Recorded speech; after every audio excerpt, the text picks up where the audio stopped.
Join us in the Pledge of Allegiance. I pledge allegiance to the flag of the United States of America and to the republic for which it stands, one nation, under God, indivisible, with liberty and justice for all. All right. Well, thank you, everybody, for coming to the meeting of the June 10th City Council, the city of Sydney, greatest city in the world. We are going to do this, as Rob has so politely pointed out, there's a brand new Open Meetings Act, fresh off the press. We don't have the poster there yet, but feel free to flip through that if you want. We got another copy laying around, or they pull that one off the wall during the meeting? It's okay? Yeah. Okay. Good enough. All right, and we will start by comments to the public, and I want to remind everybody that if you are here to talk about the parking, we have an agenda item for that, and we will allow everybody to talk during that. So, not that it's illegal to come up here and sneak in and talk about it and then talk about it again, but it's frowned upon, I think. I don't know, we'll have to check the Open Meetings Act. Maybe it's illegal. No, it's fine. Anybody can come up and talk during but you can't respond. So if they're looking for any sort of response, we need to wait for our agenda item. Yeah. Yep. So if this doesn't pertain to parking, you're certainly welcome to come up here and talk about it, Vicki. Okay. And please state your name. My name is Vicki Lowry, and I appreciate the opportunity to speak and that I have your attention. I'm a volunteer with the City Historic Preservation Board and a new member to the Cheyenne County Historic Association. I'm also a registered Nebraska interior designer and a downtown business owner. Most importantly, I'm an advocate for Sydney's history. I'm here to inform Council that the current state of historic resource coordination is at a tipping point, and that the Council's failure to act swiftly will ensure more of the area's unique characteristics will be lost. The city needs a line item in the budget for dedicated staff member and dedicated monies for historic preservation, resource, information, and education, not intertwined resources with economic development that shift with each new director. The current allotted funding for historic preservation comes from LB 840 and was set aside for development purposes within historic downtown boundaries. Revitalization and rehabilitation are necessary, but the city has focused on that alone, and historic education, resources, and other back-end work has been ignored so long, and no one is held accountable. I've witnessed the Cabela's glory days, the Cabela's downfall, the rebuilding. In my 17 years in Sydney, what I recall, there's been 5 city managers, 7 economic directors, at least 3 city attorneys, 4 city inspectors, and as for city council members, at least 15. The point in mentioning those numbers is that change and flux are ever present, but stability, consistency, and dedication is needed in order to fix the current situation. While community members may change, the history of this community does not. It simply observes and recalls in perpetuity. The fire department has new equipment, playgrounds are new, there's a new high school in the last decade. There's a new football scoreboard, a new pool, a new 24-hour gym, a new where we work daycare.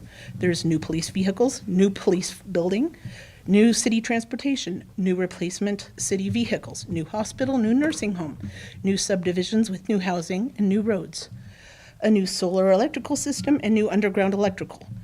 Most of the items listed were existing and were maintained with budgets and have end-of-life situations, and the city planned and budgeted for their repairs and the replacement. I understand that funding all these amenities was not all tax monies or city budget items, but there was dedicated staffing and there was some dedicated funding, not volunteers tasked with restricted earmarked funding and whatever city personnel are available at that moment. Does history matter?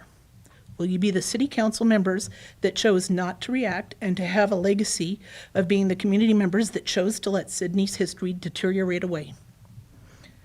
Preservation and education have been sidelined in an effort to spur redevelopment. City-owned landmark properties are in need of care, and no one person is overwatching, and there is zero accountability. The current situation is too scattered and unmanaged to be effective. City Ordinance 1758, passed February 2015, and the City Code Section 1282 are our only guidelines. There is no one within the city or county helping with that or dedicated to the volunteer historic communities and helping them thrive. We have no easily accessed files, resources, or information. History is being destroyed and lost. History cannot be recreated like a swimming pool or a playground, but it needs constant support and maintenance.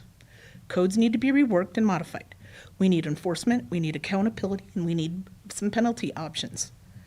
If you have any questions, you can contact anybody on the historic Sydney or in the Cheyenne County. All of us are facing the same thing. We're trying to save the historic monuments, and we need some support. Well, thank you. Thank you. Any other comments?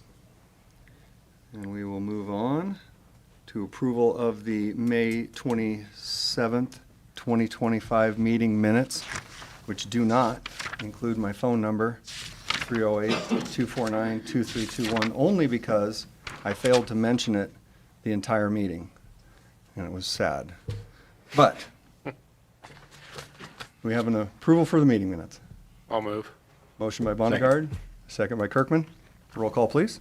Kirkman? Yes. Coons? Yes. Sherman? Yes. Radcliffe? Yes. Vondergaard? Yes.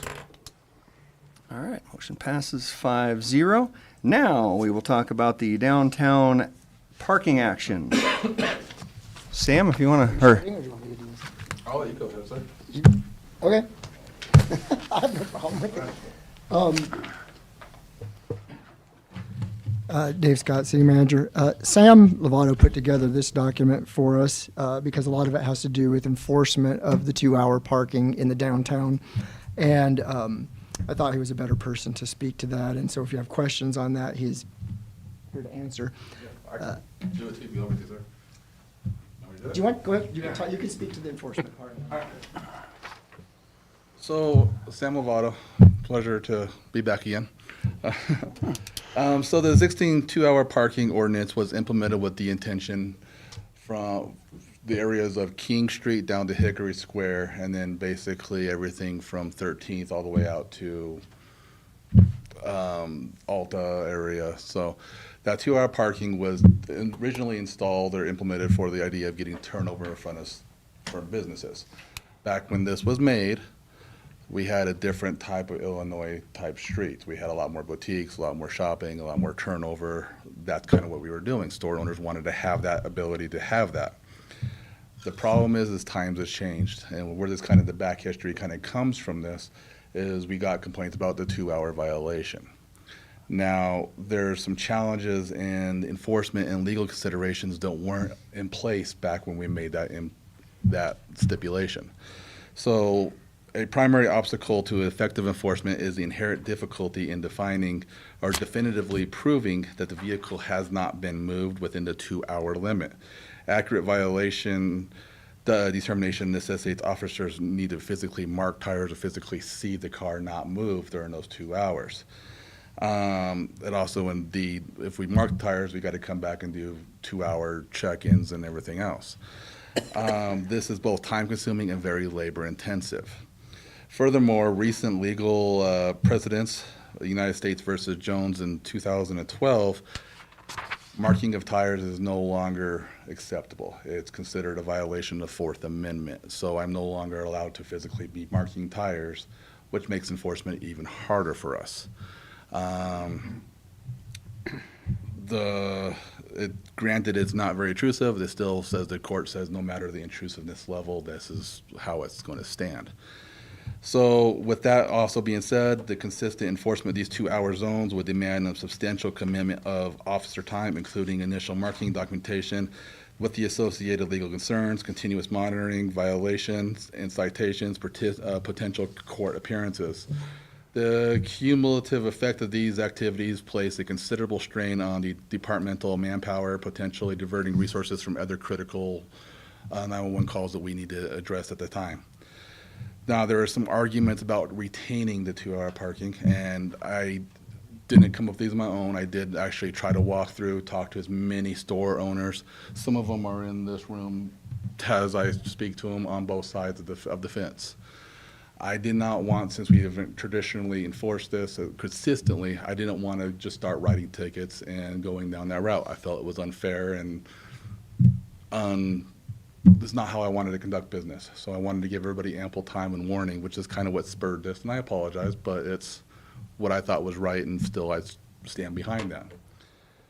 But for the 2 hour, there is the primary benefit cited for local businesses is by ensuring convenient short-term parking for customers, therefore promoting economic vitality. Additionally, these restrictions aim to enhance general accessibility for residents needing short-term parking for errands, appointments, and potentially mitigating congestion. Proponents of the retention suggest exploring maybe different timeframes from maybe 8 to 5. During the weekdays, we would enforce the 2 hour time, and then after that, it'd be open parking. While these alternatives do offer some mitigation, they did not fundamentally address the core issues, which is still proving non-movement without potentially physically marking the tires, or the significant resources during the weekdays. It is also important that the individuals who have moved into the residential units and storefronts in these areas are becoming a growing number. So the city itself is starting to receive, talking to Marshall, a lot of individuals who are either leasing out the upstairs of their storefronts on Illinois, or themselves, the store owners, are living in those units above Illinois. We are seeing more and more of this type of mixed residency, mixed zoning that's not planning on going anywhere if anything else is going to increase. These individuals not only own the stores, they live there, and they would like to park near their house when they get groceries and everything else. They're not walking 2 or 3 blocks. I think where I'm at, sorry. Controversially on that, though, a lot of these businesses that have moved in were aware of the 2 hour parking when they made they committed to that residency or that storefront. It was not a surprise. It was what it was when they moved in. So kind of going back and forth on this, a lot of going back to the stores, Illinois, we now have several IRS or tax services. We have several hair salons. We have a movie theater. All these companies or all these businesses, their services often go over that 2 hour time ring. For a haircut and a dye, they're looking at 3-4 hours. The movies are matter of fact, Mission Impossible is a 3 hour long movie. The Safer at Home, they offer a service. I mean, we're starting to get to where more and more are offering services that are going over that 2 hour mark. So the city manager, myself, Marshall, Streets Department, we all kind of got together and trying to find a better solution. We came up with 4 options. First one is going to be the installation of parking meters. This would significantly aid in enforcement. It provide clear automated mechanisms for tracking.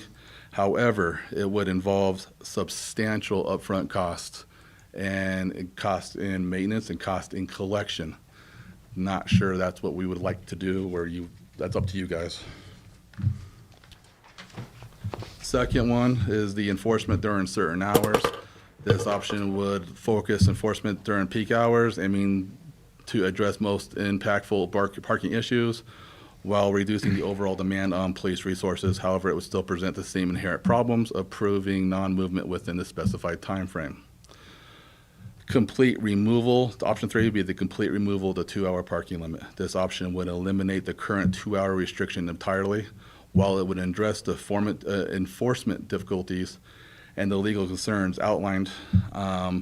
It will more than likely probably lead to prolonged parking on Illinois and on 10th Avenue.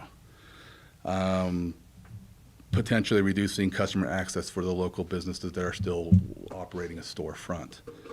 And then the 4th option is to maintain status quo. To leave it where everything is. We'll do the best we can as we continue to try to do it, but I can't, again, all those difficulties I stated to begin with, they're still in effect. So we've kind of talked about this ad nauseum, trying to find different options, and these are the best 4 options we can come up with. We wanted to present it to the council. I know there's some individuals here that would like to also speak to you, but that's kind of where we came from as a group. I mean, and I know he's right, there's people here that want to talk, and I just wanted to speak a little bit on, I have heard from other people that couldn't be here tonight, and I have to be honest with you, I think it's a mix. Some of them are business owners who are frustrated because they want to have, place for their customers to park, and others are people that live down there that also don't want to, like you said, don't want to walk 3 blocks to their their place of residence is. So it is a little bit of both, and this is why we wanted to bring this to the council. And honestly, I don't know. I think whatever you do or whatever you decide is probably going to be more instructionary at this point for the city clerk and I to put together what we would need to do to change the code. I mean, right now, we didn't want to put something together for you today that says, here's the new code and choose for you and make you say yay or nay. We wanted you to explore all the options and then maybe at the end instruct the city clerk and myself and the city attorney to come back with something that fits what you've decided for this for the downtown parking in this area, for us to formally bring something to you that we know that you've already talked about. Sam's right. We sat, me and the street superintendent and Marshall and a couple other department heads, and we hashed this out and hashed this out and hashed this out, and I just don't think there's a perfect answer. There really isn't. I mean, I understand both sides and I sympathize with both sides. If I was living down there, I wouldn't want to walk all that way either. And if I owned a business, I'd also want to have parking for my customers. I do think that just opening it up completely, I think you're going to get more people that aren't parking there now that will start to do so. I know there's apartments there now that have parking that's a little ways from their buildings, and a lot of them park in the parking lots down there, and they will also immediately move to the if they can, they're going to do it. So I don't think it's an easy answer, and so we just wanted to bring this to you guys and let you guys kind of hash it out, and we're here to answer anything you might have along the way, and I think Marshall is willing to answer any questions. So, All right. Does Marshall want to say anything? Marshall have an opinion? The only thing that I really could, my name's Marshall, City of Sydney, building official. The only thing that wasn't mentioned is that, yes, there are other options, i.e. build a parking garage. You're talking millions, though, and there's limited places to do that. I mean, that would make sense, so you're not walking miles to and from where you want to get to within the city proper. And that's at the end of Hickory Square on both sides. And go vertical. That's about the only thing you can do. So that's my opinion. All right. Well, the only way to solve a problem is to get some people with some opinions to talk and work something out. We'll come up with something and we'll kind of listen. So but just by a show of hands, how many people want to talk about this parking? We got 3. Vicki, you don't have anything to say about it? Okay, that's fine. Well, we'll give you 3 or 4 minutes. Come up, say what you want. You can ask questions, and I believe officially the time doesn't expire while you're answering. If you ask a question while you're waiting for the answer. it restarts, yep. It restarts. So, if you have 3 minutes worth of questions, and we'll figure it out. But I didn't bring my phone. if you want, go ahead, Andrew. Come up and state your name, and we will go from there. My name is Andrew Holbrook, Andrew's Trains, downtown.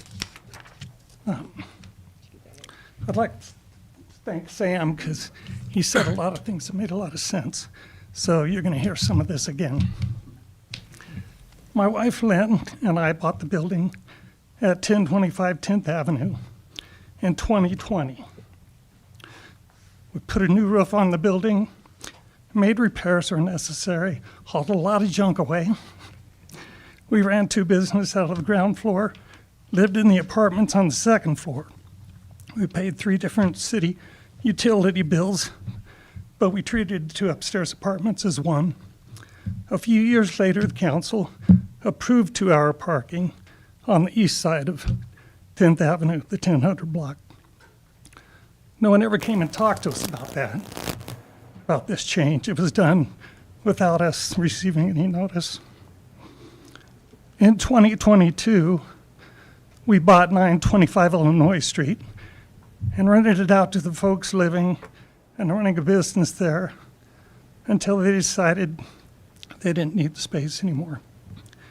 We decided to move our two businesses to the new location.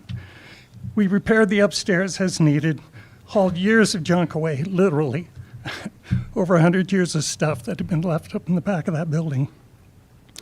We sold the property on 10th and concentrated on cleaning up Illinois Street and growing our businesses. We are both over 70 now,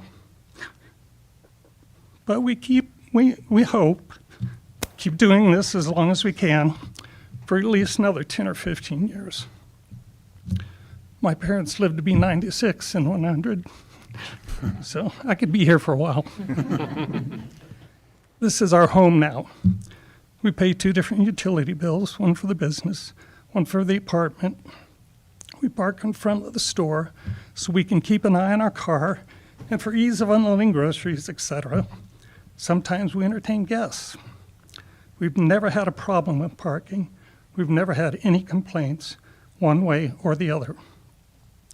If the 2-hour parking is 24/7, what happens when Sydney has special events like Downtown Sounds, pool tournaments at the bar, open mics at Peddler's Corner, or whatever? What if someone has too much to drink, they left their car parked overnight and caught a ride home? Are people parked longer than 2 hours for those things going to all get tickets? The great percentage of the time driving through town now on Illinois Street, Sydney downtown looks deserted. There's hardly a car on the street and it looks dead. A 24/7 2-hour parking enforcement seems really quite unnecessary to us. Most cities, let alone small towns, have something like 9 to 5 weekdays.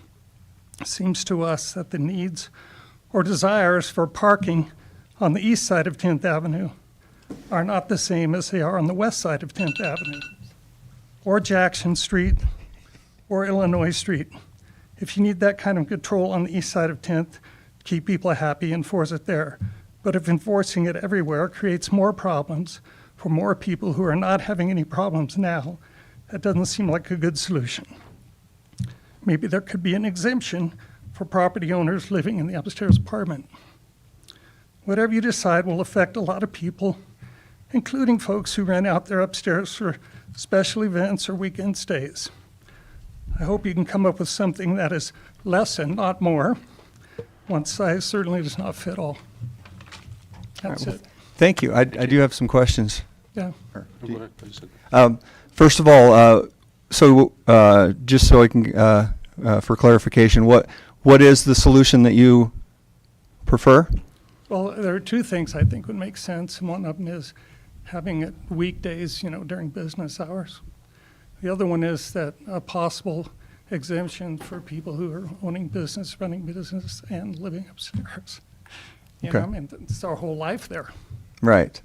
Yeah. Well, and I know, you clearly have a unique business that Sydney is very proud to boast about that a lot of towns don't have, and so we do appreciate you bringing that here and planning to stay here. Yeah, we're few and far between anymore. So, no, we appreciate it, and I know, like I said, that's the important part of this is to hear the opinions of the people that are downtown, whether they own a business or shopping or whatever. So we'll continue to listen to more. Does anybody else have any questions for Andrew?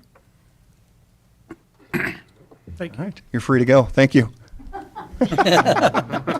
I mean, you can stay. I mean, you don't have to stand up there anymore. Who wants to talk next? They're going to double team us.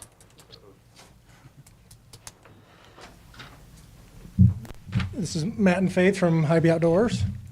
We'd like to talk about our location on 10th Avenue.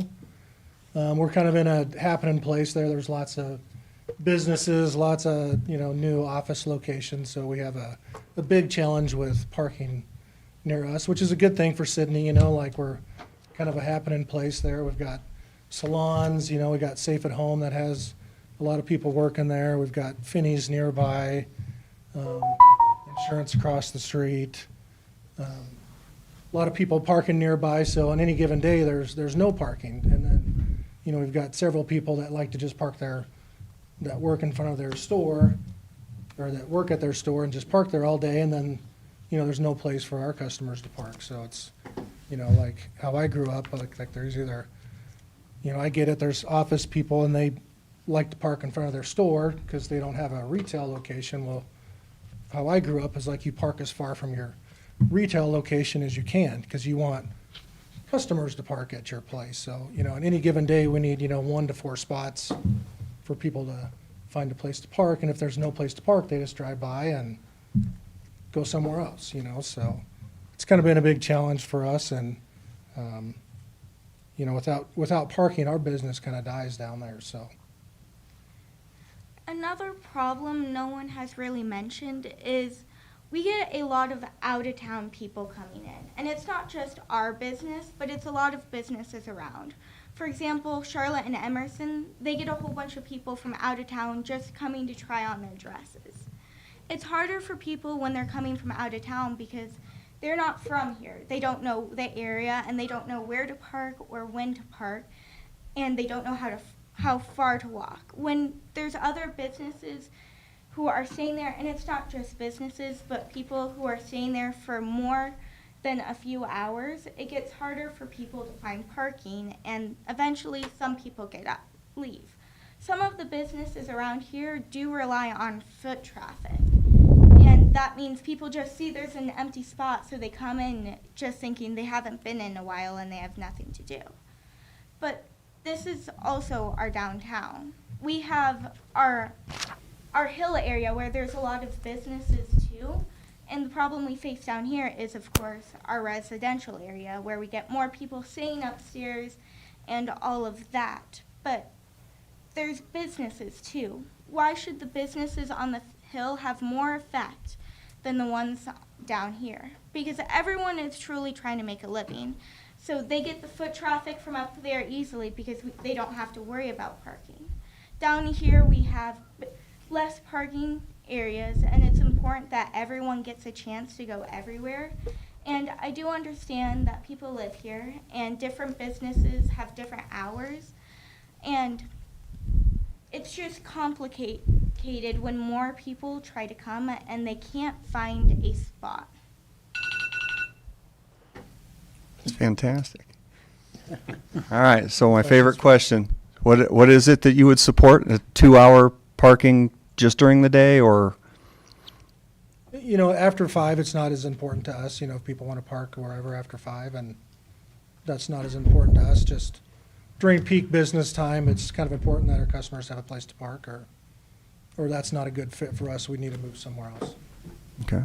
Although I think it should be carried out throughout the week too, because some businesses are open on the weekend. Like we have special events that are going on and similar things to that. So I believe the 2 hours should be during the regular day, like 9 to 5 or somewhere around there. That way, when people go off to their jobs, then they can park somewhere else and still have a place to stay at night without getting a ticket.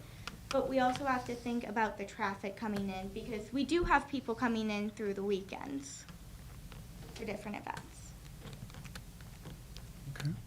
So, okay, my question is, what would be the expectation? So if we say during business hours, let's say 2 hours, right? Okay, so first of all, do we need to get signs that say 2-hour parking? Okay, that's a given, right? So then what's the expectation then from the city? Like, do we need to be tracking these cars, or is the onus going to be on the business owner to basically call the police and say, hey, listen, this car's been parked here for 2 hours, and then the clock starts? What would the expectation be, I guess? From time to time, there's someone parks, and it's kind of the frequent guy that parks there every day, all day long, that kind of annoys us, where uses the same spot all day forever, and nobody can park, and it's congested, and that's what annoys us, and then from time to time, someone parks there, and someone's there getting their hair done, and it takes 4 hours, and that doesn't bother us as much. So to me, it's like a 8 to 5, 2-hour parking, and Monday through Saturday. Right. And if you have to have special residential parking in certain places, Right. that's acceptable to us too. So yeah, would that be another option, that there's one spot on, within this block, here's one spot that says resident park? Because I know you guys got a loft there too, right? Right, but we put in Yeah. our thing where they You gotta gotta park park in the out back? back, and all those Okay. people park in the back. It's Okay. fairly easy, you just gotta walk around the block and nobody seems to mind. Okay. But a bonus is on the Elkside Lodge, not towards their front, but on the side. There's not 2-hour parking on that side. So if the parking lot's full, we can park over there and walk. So I do believe that's a good option, to have some streets near the residential areas that are more filled with just residential, where they can have a designated street. But I don't believe where there's a street with more businesses that we should eliminate the 2-hour parking. Okay. Any other questions for these two? No. I do have a comment, though. I got some emails from a couple other businesses off of your block, and that's what they were worried about, is a lot of their clientele is elderly. And with the 2-hour parking, it helps them get closer in and out of their business, which is the hair salons. And it sounded to me I think more. the Veterans Office is down there too. Yes. And it sounds to me like we might want to address a couple of the business owners too, that are just parking there and right in front of their businesses and staying all day. So, And we want everyone to have an equal chance to go everywhere. And it's not really fair if the same people keep parking in the same spots, because Sydney has a big thing on beautification, and that's so all of our businesses get a chance. And it's kind of difficult when our traffic stops because someone's blocking the way for someone who wants to come in. Because what we see is people park on our side, and then they walk over to their business. yeah. That's what kind of stinks for us. Okay. Faith, I think I need to mention this. You are currently the state DECA president, is that correct? I ended it my senior year, but I was the vice president of membership service for Nebraska State DECA. Well, thank you. I just had to throw that in there. Very proud of her. Good plug. And the president of Sydney NHS chapter. Oh, see, there we go. Thank you. Thank you for all you do. Anybody else want to come talk to us? Can I just make a couple quick points? No, it has to take 3 minutes. Couple quick things. One would be, Lowry, yet again. One, there's some building, when you have businesses, are there not codes that say how many parking spots you need to have by code? Not downtown. Not downtown? Okay. The other thing would be, we have a resource up at the visitor center that kind of tracks people and how long they stay in an area, tracks all the goings on. You might pull the data and see what it shows you for hours and find some of that information out, because we found that out for like our car club. We can tell you how many people came, what states they came from, how long they stayed, where they went when they were in town. So Very nice. it's a pretty interesting tool. All right. Well, I knew we could get a comment out of you. Anybody else?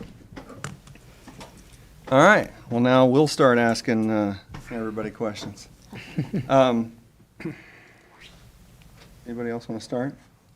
Because I got a whole bunch. I could just go on for days. Just roll with it. Go. Start with. Yeah, go ahead. All right. Do we have a cost for what it would cost for parking meters? I do not. It would probably involve, though, concrete work. It would involve buying the actual meters itself. A lot of the meters now are based on a Wi-Fi system. They're not hardwired in per se. So a lot of you use credit cards, and it would be that whole entire infrastructure we'd have to put in for those. That wouldn't be cheap. Do you think you'd have to hardwire them? No, they're not hardwired. Oh, They're not. not That's why they do hardwired. credit I see what you're cards, saying. So yeah. they would have to have, You can't put money in Communication. those anymore. Communication. Well, credit Yeah. cards. Oh, we would have to figure out a way to wire the multi wirelessly and hotspots to make that work. It's not undoable, but it's not gonna be a couple $1,000 fix. It's gonna be probably over, if I had to guess, just purely a guess, 50 to 100,000. I'd say so too. And that would discourage business. Yes. Yeah. And you're also looking at maintenance costs on them, plus somebody to go around and Employees. employees. Let the record show, I'm sorry I asked that question. Seems like- is there anybody in there that thinks parking meters would be cool? All right. We'll go on. And I know when we talked about the rules at the park and the dawn to dusk, that there was exceptions put in place for special events if there's an event going on. And is there something like that in our parking that would allow, whether it's a Saturday during the day that we're having a downtown sounds event or That would be I know what up to happens how now. we wrote the ordinance for the most part. I mean, it would be, ultimately, you guys would give us the direction, and we would try to do what we can to satisfy that, but it's, we can write the ordinance has, The problem is you can't put all those things on a sign. yeah. Your sign can't, it can only fit so many words in for No, a you put- size. 2-hour parking, except for the exceptions placed in Article 17A. I love fine print. All right, so far, 2 stupid suggestions from the mayor. There's no bad And I suggestions. appreciate you saying that. People say that to me all the time to encourage me. And if it makes you feel better, that was something we actually talked about. in We our did. Meetings, like, well, okay, maybe we do try Monday through Friday. Well, what if there's a holiday? Does that count as a weekend or does that count as a weekday? What if it's, does the time start, if somebody stayed there overnight, does it start at 8 o'clock again for 2 more hours, or do they gotta be gone by 8 o'clock? If they park there at 3:50 or 3:15, can they stay there the rest of the night? We kinda started to get into a lot of weeds that would need a lot of figuring out, so. We went down this same road. If you don't mind, one of the other issues that Sam about was his people are the ones who have to identify the violation. In other words, it can't come from a store owner to say, that guy did it. He's over 2 hours. They have to be the one to verify it. Right. And I wrote this down too, because I'm thinking if it's the same guy, and we go talk to this guy and say, hey, can you please stop it? Then it would only take maybe 2 or 3 2-hour times to have somebody verify that and make sure that we levied the fine and maybe there's some sort of repeat offender. Part of the issue, though, is it's not just, I know one individual spoke, and he does have kind of a repeat offender, but it's also echoed through multiple different businesses on multiple different streets.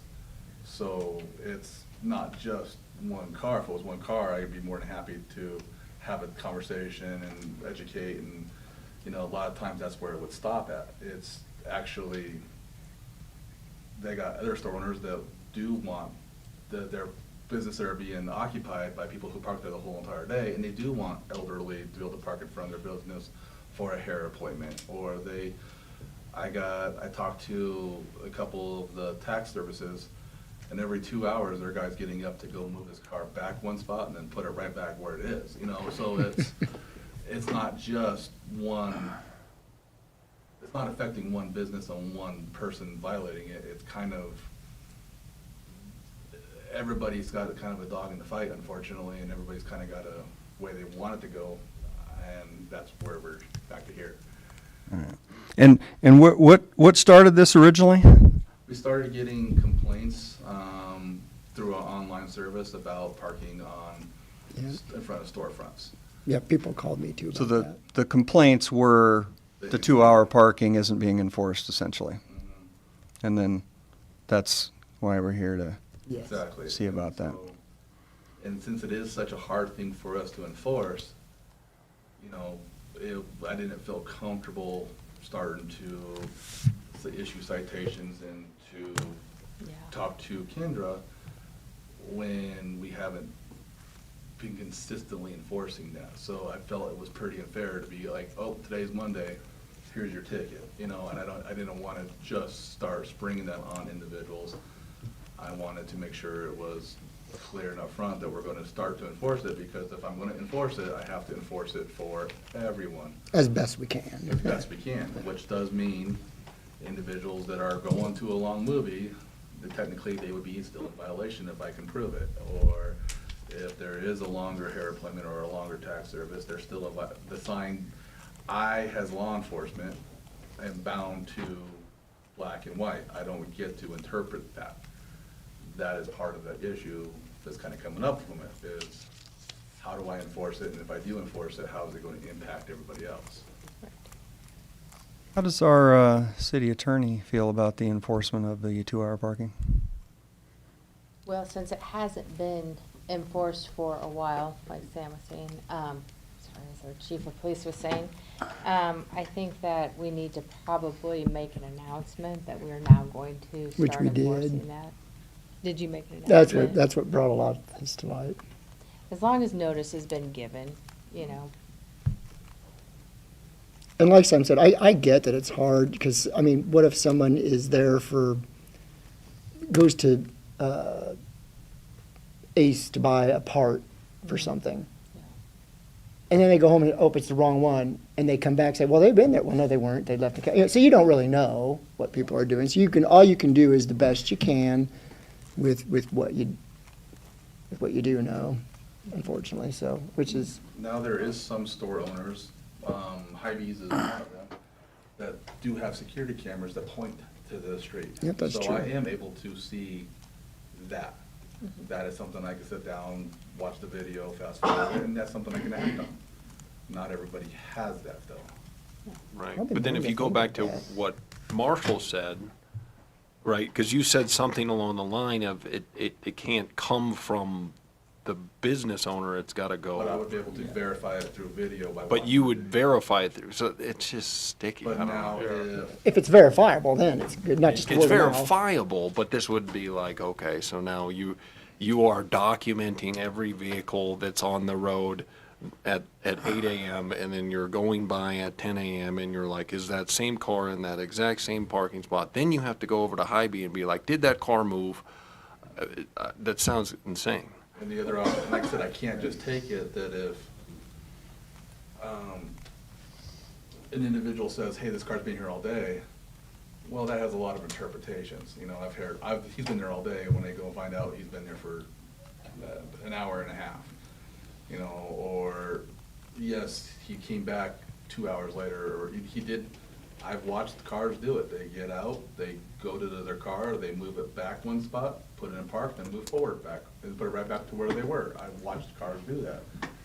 Technically, the clock resets. You know, unfortunately, that's kind of the problem I'm having, is how do I enforce this well enough to where if I send a citation to our city attorney, that she's gonna be able to articulate that this is what occurred.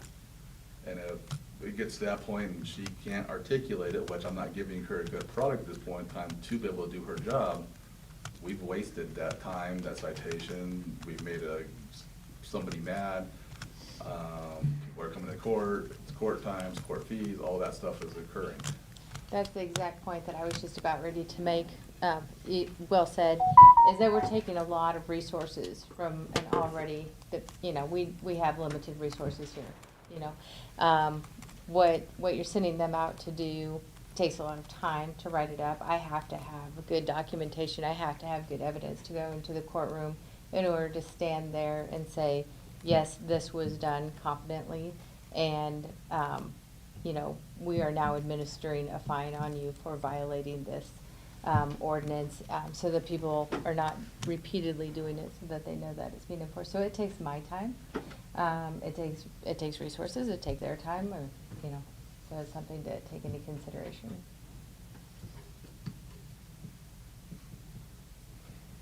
So Rob, what should we do? Well, Make a decision and live with the consequences, I think. yeah, I would say maybe Monday through Friday, yep. enforce it, and So. During specific because- And I was hours? just saying, I think evening, we can all Yeah, agree, 8 to- evenings are not a problem, right? No. I would not enforce it in evenings. I'd say some sort of business hours. Then maybe in like the salons or whatever, maybe do like a 3-4 hour parking, couple spots. For what now? Like maybe like in front of the salons or something, do like a 3-4 hour parking. Yeah,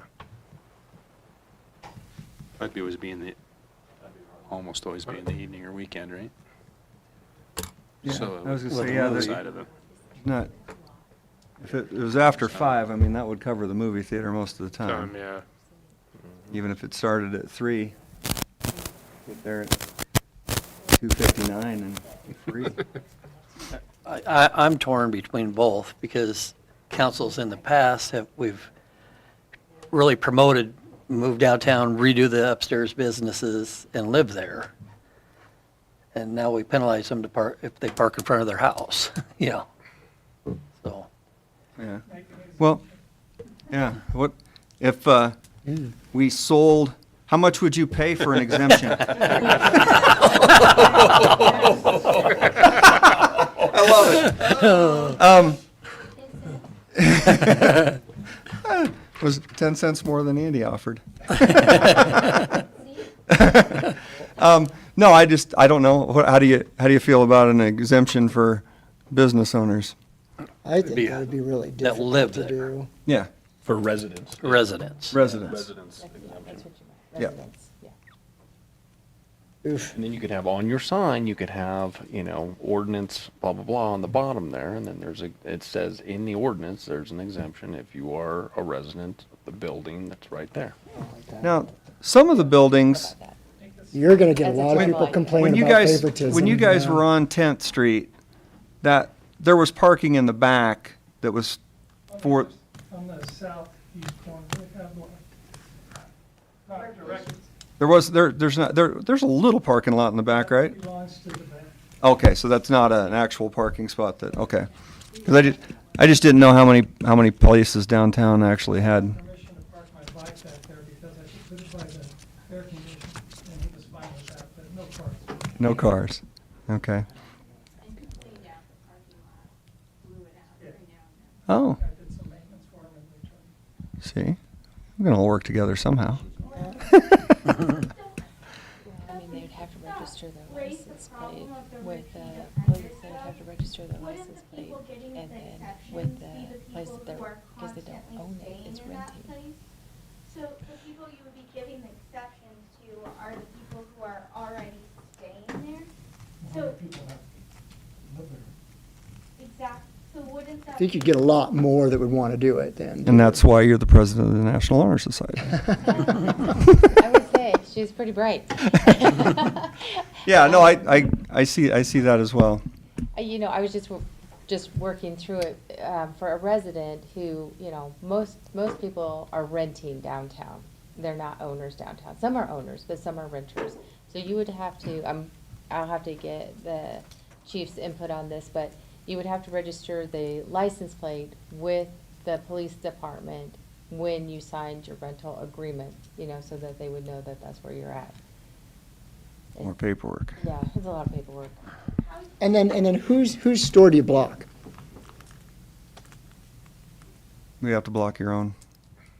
Well, I mean, if somebody's renting, there's an apartment building down there that a lot of people live in. I mean, who like, so we'll allow this person, since there's no spot in front of their apartment, to park in front of the train shop all day, but not, I mean, you're gonna start having business owners, I think they're gonna be, well, why is that spot in front of my business and not, I don't know. I see you're gonna get a lot of complaints, I think. People that rent Yeah, I on do the too. east side of Penn Avenue, when they sign their lease, they're told they're supposed to park in that parking lot on the southeast corner, and that they're not supposed to park on the street.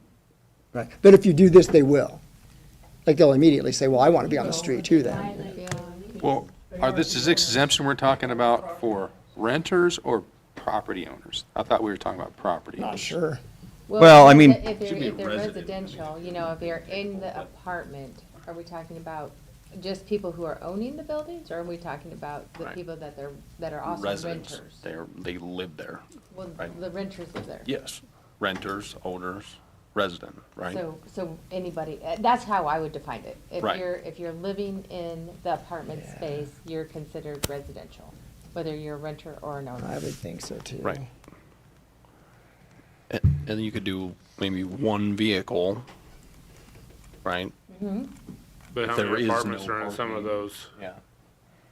How many apartments are in some of those built up top? It's quite a few in Quite a some of few. them. Yeah. Well, most residentials will have 2 parking spaces.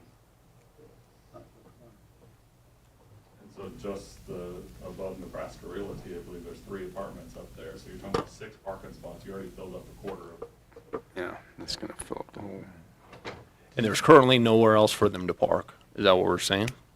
I don't think any of them park on 10, do they? No. They park around the corner. Yeah, they park around the corner. And I was gonna say, on the west side, in front of the courthouse, there are no 2-hour parking spots.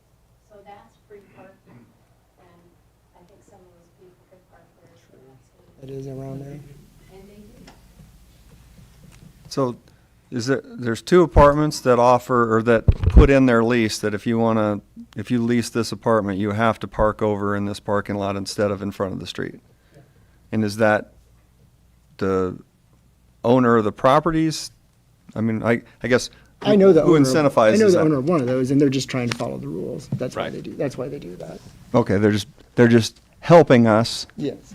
have everybody understand where they should park to make life easier for everybody. I don't know. I think we just go with the option 2. Just go with that one. And we make it pretty straightforward, Monday through Friday, 2-hour parking. And that's it. 8 to 5 or 24 hours? 8 to 8 to 5. 5 is option 2. Okay. How many people will be happy with option 2 in this room? All right. Would anybody be sad if we all chose option 2?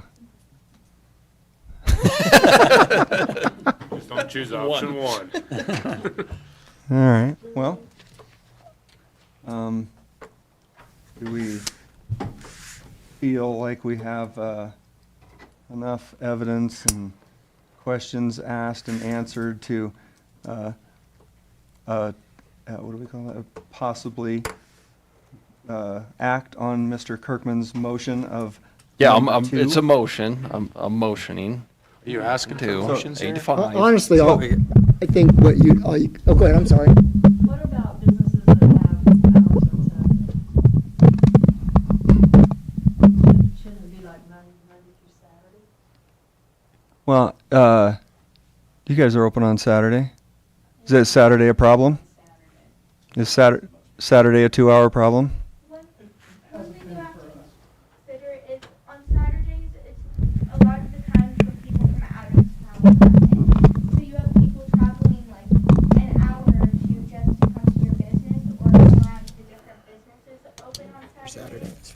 And if all the parking spots are full from people who are coming out of town. Yeah, but what if we're just that busy? Like the downtown is just popping, there's a lot of action going on, you're gonna have the same issue, right? So, I mean, that's why I would say Monday through Friday, pretty straightforward on that one. Saturday's free for all, find your parking spot, so you can get into the farmer's market. Find your parking spot so you can go to this event, that boutique, that place.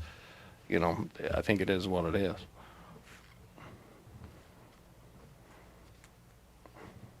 And just for point of interest, I think any motion would just be to direct the city clerk, city For a attorney, city future manager, to meeting. bring something back, because I think you got to officially do this in your ordinance.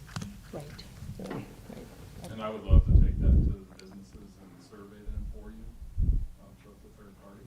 So once you get it written up, we can take it and say, what do you guys think?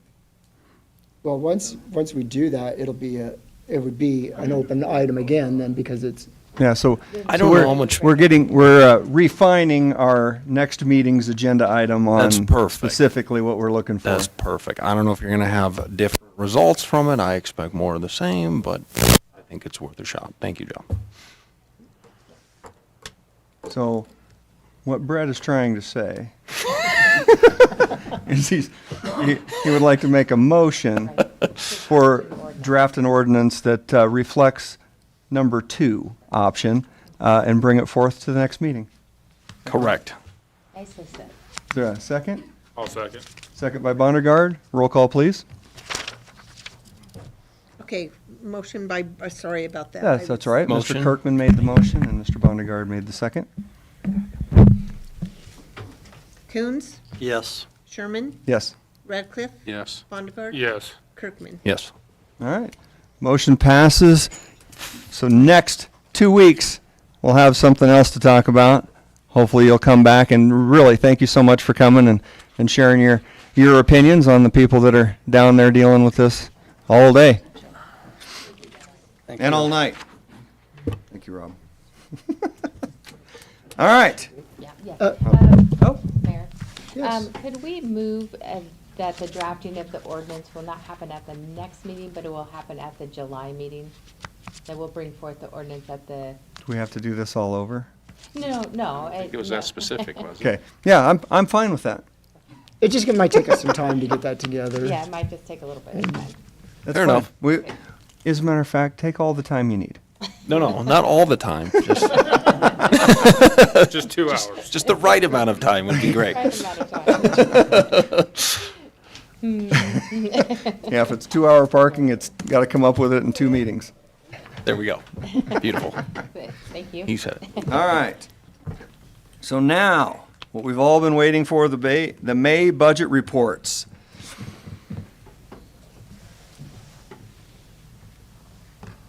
Good evening, Council. Kegan Carwin, City Finance Director. Going to jump into it because it's pretty tough to follow up that last one. So, Fine.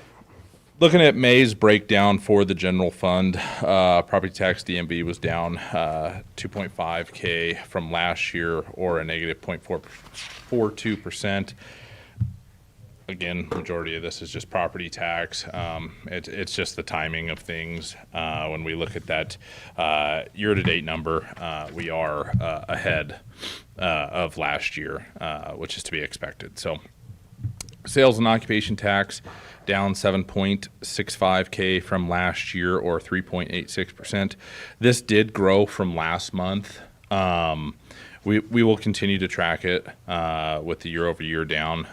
We still are currently on track for the time frame. Right now, we're roughly about 68% through our budgeted fiscal year, and that sales tax lands roughly at that 68%. So with the downtrends, obviously there is still a little bit of a concern, but hopefully we see that track back up as the summer months do come around. Like I said, we were up over last month, so that's definitely a positive in the correct direction. So fees for service, we were down 39.1K from last year, or 29.61%. The biggest loss here is Aquatic.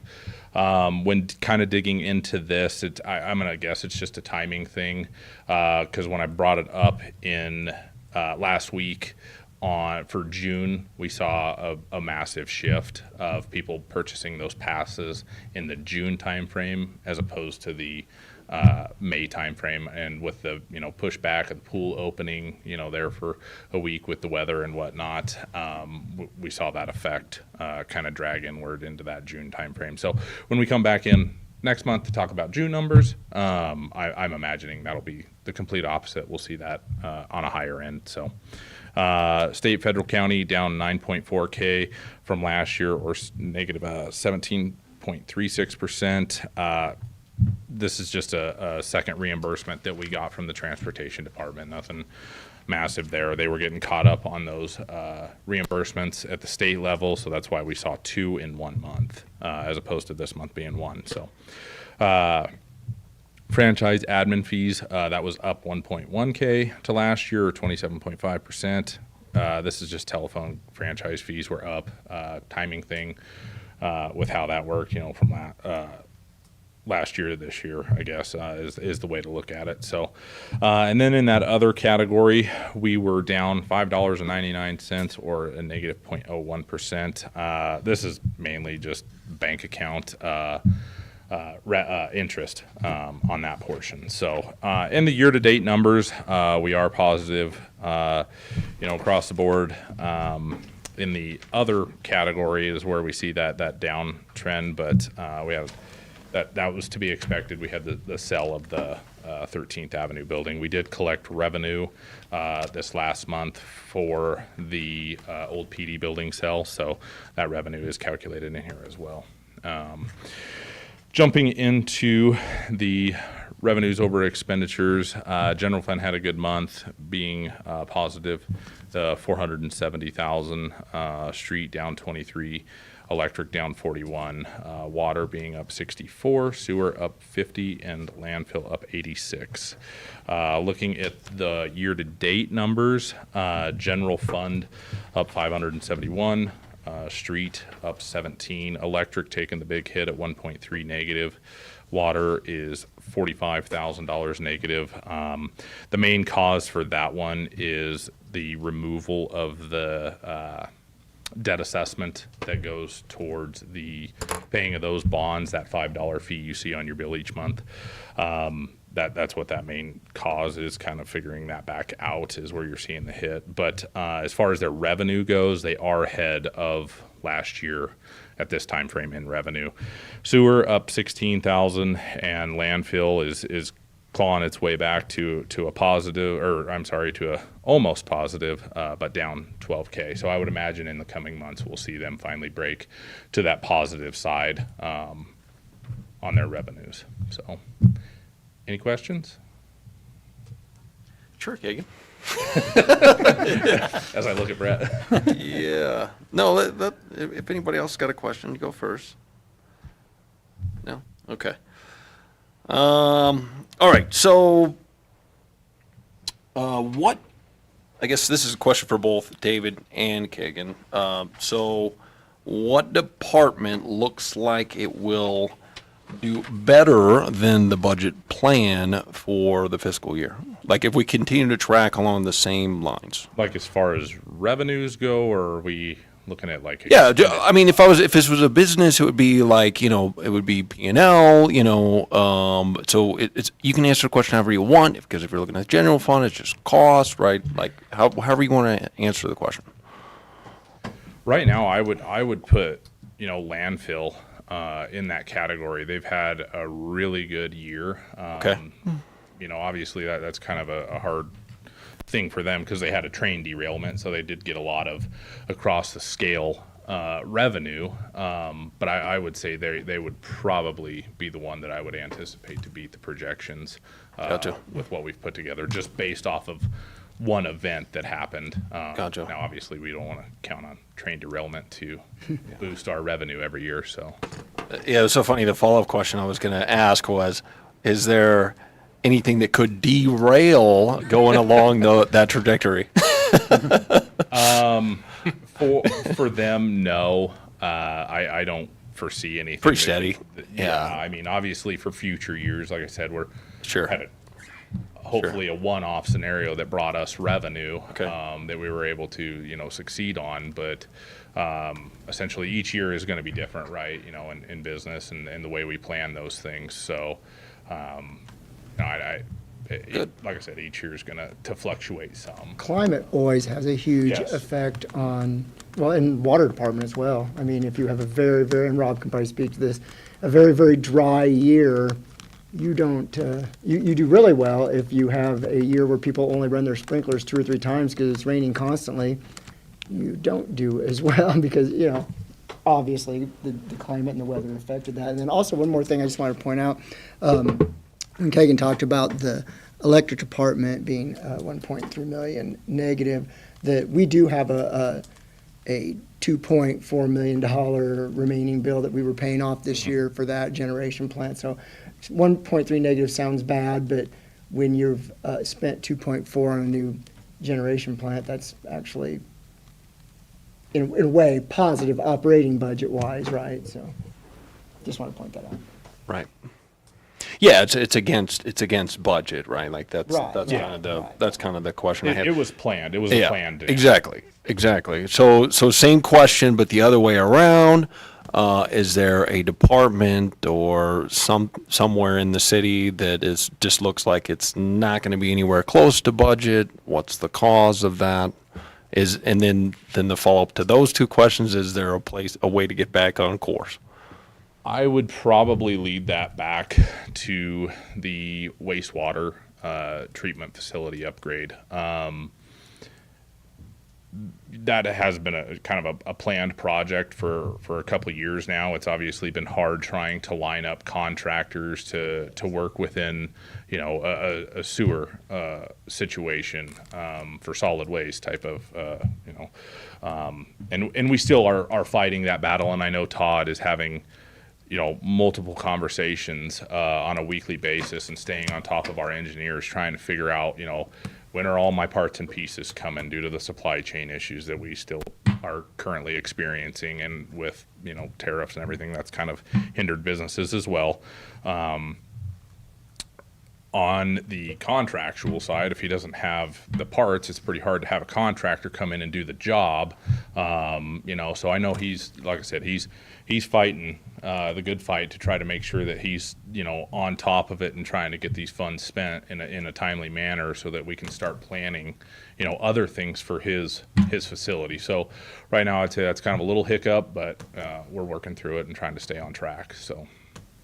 Didn't we get a bid on that project? Mhm. We did. We do. It? Yep. Now they're just not showing up, or? Right now, we're just kind of waiting on equipment, some final the parts. equipment, and from supply chain issues. I think there's a grit washer that just came through on invoicing today. I did not look to see what the delivery date was. So that's the biggest holdup right now is obviously our supply chain. But I think they will finally come through. And Yeah. to your point, who is going to bounce back? I think that one is getting very close, and I think it's been long overdue. So that might be the winner there. But. Cool. Any other questions? Perfect. Thank you. Thank you, Gagan. Do we have a motion to pass the budget report? I will motion to pass the budget report. I will second that. Motion by Brett Kirkman and Mr. Radcliffe. Second. Sherman? Yes. Radcliffe? Yes. Bonnegar? Yes. Brookman? Yes. Coons? Yes. Motion passes 5-0 to accept the budget report. May claims. At one time, I held the world record for the fastest claims.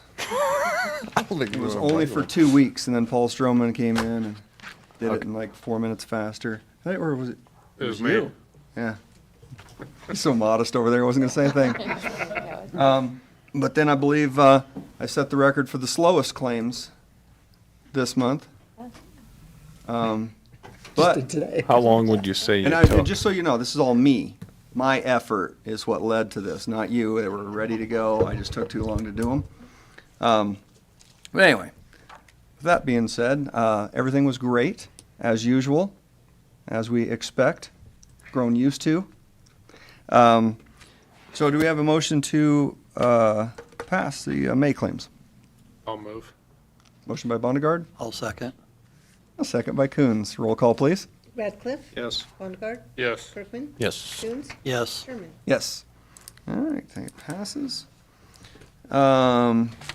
City manager report, comments, Oh. city council. Yeah, sorry. I did have a few things. I thought it was awesome having the wood bat tournament back again, and I wanted to thank the businesses, because I know several of them in town did, extended their hours to accommodate those people that were here from out of town, so thanks to all the business owners that did that.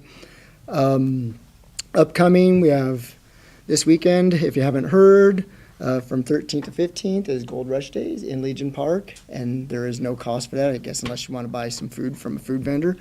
And then the following June 20th is the first Downtown Sounds in Hickory Square. Gates open at 5, show starts at 6. Also, no cost to the public, so lots of things to do for free, right? And then I also wanted to give a special thanks to Keep Sydney Beautiful for the great trash race. That was a huge success. It double, if not triple, the amount of people that showed up this year from last year. Much larger turnout, and they got a lot more picked up too. So The teams were very dedicated, and I just really want to thank everybody that showed up and took part in that event. A lot of businesses were there as well, so with, business teams, and so that was very cool to see. And also want to, along with that, I also want to thank the city staff for going out Friday mornings and trying to do a little bit of that ourselves. So it's looking nicer, and a lot of people are working very hard at it. So thanks to those people that are. All right. Would you like to say anything? No, I have nothing tonight. You thought about it, though. I appreciate that. I know you do. I do. Sydney Farmers Market begins on June 28th. And I wanted to, even though I know that you haven't formally mentioned it yet, I wanted to thank Brad Sherman for his 6 years, 5 months, 29 days, 21 hours, and approximately 45 minutes, give or take a few, for his service. Thank you. And I'd also like to give my condolences to the Sydney Sun-Telegraph family on the passing of their reporter, Mike Motts. Really sad. Very sad. So, on that note, that's it. Well, thank you. Autumn? Yeah, actually I have a couple plugins. So Oktoberfest is doing a pie contest at the Gold Rush Days this weekend, starting at 9 o'clock. Everybody submits their pie, it gets judged, and they win a $50 gift certificate, chamber bucks, and a $25 chamber bucks as well.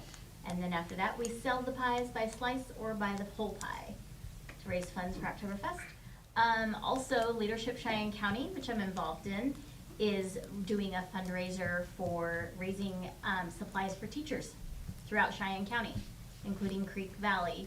And we have barrels set up around various places in town, and we're doing Downtown Sounds. We'll be at Downtown Sounds collecting supplies, and we have a movie in the park on the 22nd. Very nice. Is that the Stuff the Bus thing that I've Stuff seen? the Big bus. Big bus. Yep. All right. Well, thank you. Sam? Been pretty busy lately.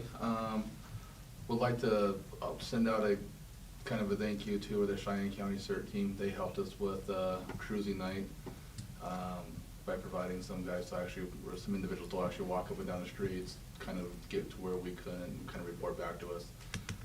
Actually did work quite well, led to us not having to be quite as busy, and we had a pretty good police presence. Plan on using their CERT team more, hopefully next weekend. Hint. But for the same thing, where they're able to just walk around, they have our radios, they're able to kind of report back to us. It's a great resource that I plan on using as much as I possibly can, and they're an awesome group that's all volunteer based, so I really do like working with them as much as possible. Other than that, we will be upstaffing for Gold Rush Days and a couple other events we have going on in June, so you'll probably see a lot of cop cars walking around, driving around, so try to be everywhere we possibly can be at once, so. Other than that, thank you for everything that you have done to believe in me personally, so I do appreciate it and wish you the best. Well, it's something easy to believe in, Sam, so thank you. I appreciate it. Kagan? Pretty good evening. 12 of them are still with us, and a total of 34. Whoa. Very Nice. good topic tonight. Yeah, traffic, parking. Marshall? Yeah. What was I gonna say? O'Reilly's is moving right along. They getting pretty close to where they're gonna start looking at final stuff. We popped another hole for a dwelling over off of Captain Walter Reed. Over off of Creekside, they are still working on foundations. The rain set them back a bit, and other than that, Still building stuff in the city of Sydney. still building stuff in the Beautiful to hear. Thank you, sir. Josh? Yeah, so as of June 3rd, the solar farm is operational. So we received a certificate of operation last week with that. Already almost an interview from it. No hiccups that we've seen so far. We have it on the calendar, which Kagan should have that as well too. To next month, read the meeting or meters on there so that we can identify how many kilowatt hours we're actually pulling from it. We're rated for 3,800 kilowatt months is the rated capacity for that, so we were just at 91%, which they guaranteed at 90% moving forward. So the last couple of days we're doing good with it, but we'll check in next month as well too, so we can get a better average. Very nice. Great project. All right. Brandon? Yeah, I'd like to issue my condolences too to Sydney Sun Telegraph and Mott's family and everything, and I want to congratulate you on serving with you and on the council and being mayor. Well, it was a pleasure. Thank you for covering Wish you for good me luck. every time I couldn't make it. All right, Burke?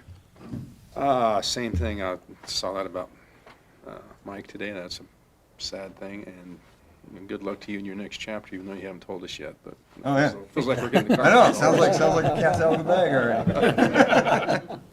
Well, thank you. Brett? I'm on the same theme, Brad. It's so awesome that I got to meet you, man. Like, you're an amazing human. I'm serious, and I hope that I'm not saying like, hey, so nice to know you. Like, you know, good luck with everything. We're gonna stay in touch, okay? Absolutely. This is what's gonna happen. I just need you to respond to my text messages when I send you something. Okay?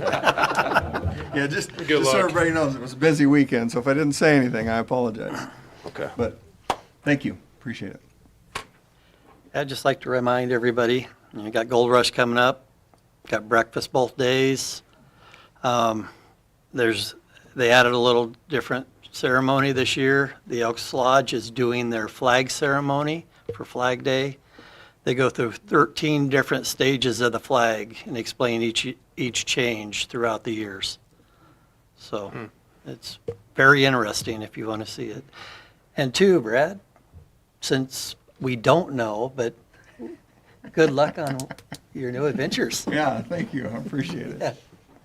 All right, well, I will read my official resignation letter, which I have to turn in to make this thing official. Dear members of the City Council, I'm writing to formally resign from my position as Mayor of Sydney effective June 10th, 2025. Serving as mayor has been a great honor. I've had the privilege of working alongside a dedicated team and serving amazing residents of the greatest city in the world. Together, we've achieved significant milestones and made Sydney a better place to live, work, and thrive. I'm deeply grateful for the support and trust the community has given me during my tenure. Sydney will always hold a special place in my heart, and I will cherish the memories and experiences I've gained here. My phone number will remain 308-249-2321 if you ever need to talk. Thank you for the opportunity to serve this incredible city.